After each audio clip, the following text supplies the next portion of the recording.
So hey guys, and welcome back to Donal Downloads. In today's video, I'll be yapping about what I don't like about Arch Linux and why I won't be using it now.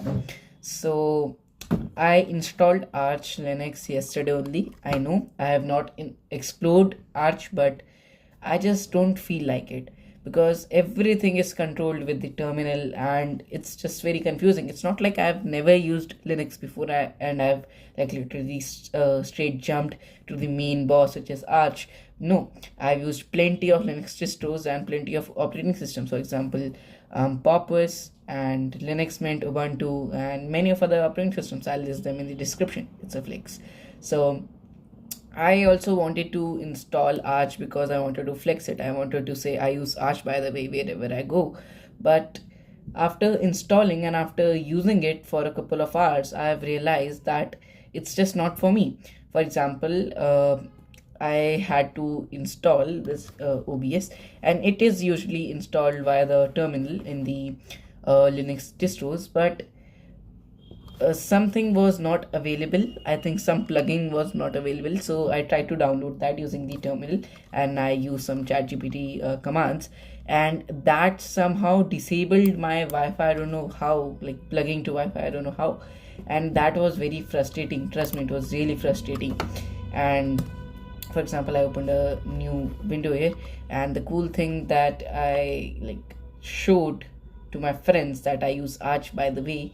I did fast fetch, and then like I showed them this, like, see, look, it's cool, I use Arch. And then they were like, how do you open a browser, because there's no GUI and there's like nothing, how do you open the browser? And that also I don't like. So to open a browser in like Arch, which is loved by many people, so to open Arch, I mean to open a browser, you have to type the name of the browser. For in my case, I've installed Brave, and then you will get Brave here. Also, you might be seeing this Tiny 10 tab here. So why it is there? So I'm going to shift to Tiny 10, man. Tiny 10 is way much better, and I've previously used Tiny 10 as well, and Tiny 11 is also I've used, and they both are pretty good. And especially for students like me, I have had no problem in coding, which I rarely do. I do not code that much. So coding, Tiny 10 and 11 both are fine.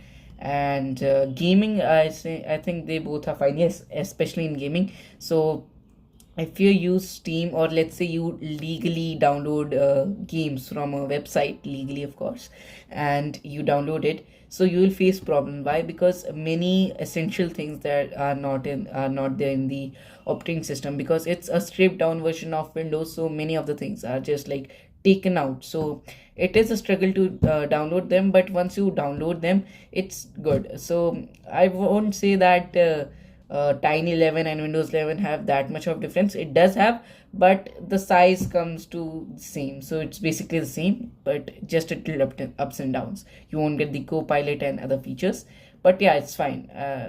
I think you should consider it if you want a lighter and a fast experience.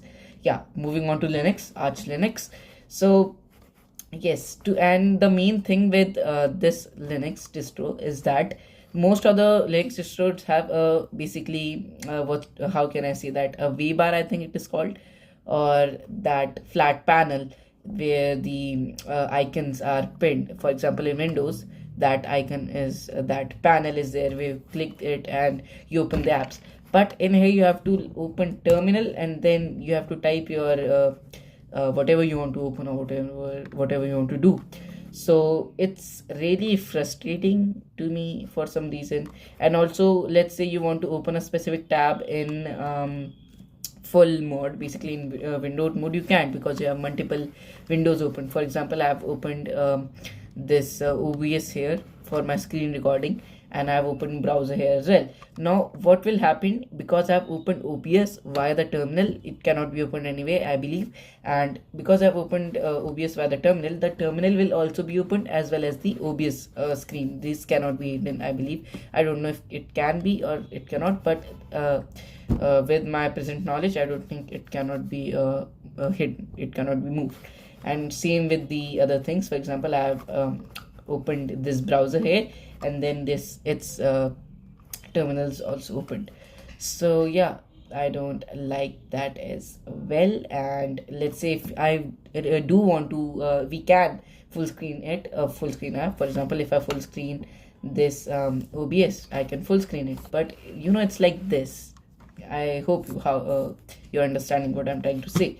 And if I full screen this, it's like this. You can't see the tabs which are above, and if you want to, you have to minimize the window, and it's like this again.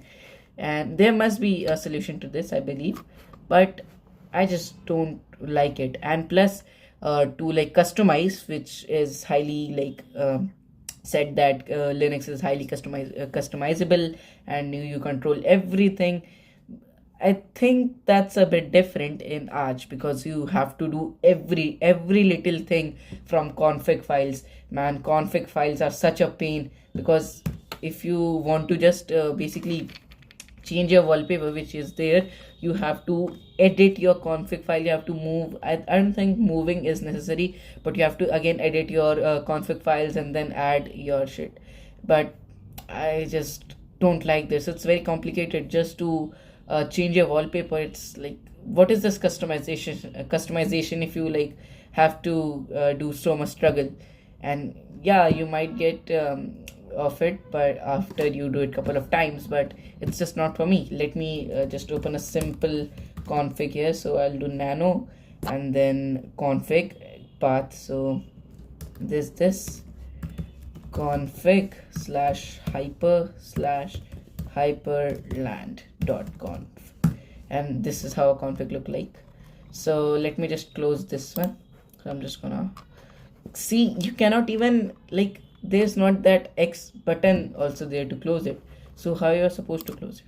If I do super X here, I mean this, it won't, because it's giving some type of like, I cannot just press the yes button. I don't know what the hell is going on. If I try to quit this, like if I try to quit this, and then if I try to quit this, let me just full screen it, and now again I can't. I just don't understand this Linux system. And Linux, I mean, I know it's Linux, but this, I don't know, man, what I feel right now, because the previous distros I've used, they work out of the box. They like don't have to set up and do other things. I guess that's why Arch is the final thing you should consider, final distro you should consider after using Linux for a while. I have used Linux. It's not like I have not used Linux, but still, man, it's just pain. Everything. So I'll be moving to Tiny 10. So my Arch experience. Listen what I'm saying. Arch, not Linux. Arch experience also not good. I might switch to Ubuntu. However, I have Arch on this laptop as well, because I thought, oh my god, Arch is so cool, I'll install Arch on every device I own and tinker with it. But I guess Arch is just not my thing, and I will install some other operating system on this laptop. You might remember this laptop from a previous video where I converted this into a kind of a functional PC. So in that video I installed Linux Mint on it, and then in the next video you might remember I changed the operating system to Windows something, yeah, to a Windows operating system. Why? Because Linux just does not offer software compatibility, and some softwares, it's not like all the softwares does not work, but the ones I need just doesn't. So yeah, that was my opinion, and you can say anything that you want to say in comments. I will definitely pin, you know what, I'll just pin my comment of I'll just pin the list of my distros that I have used, so that you guys don't judge me, because I know many of the people are going to judge me. So yeah, that was the video. I'll make another Yap video, because this increases the video count, and it makes me happy that oh my god, I've created so much videos. So yeah, that's all for today's video. Bye.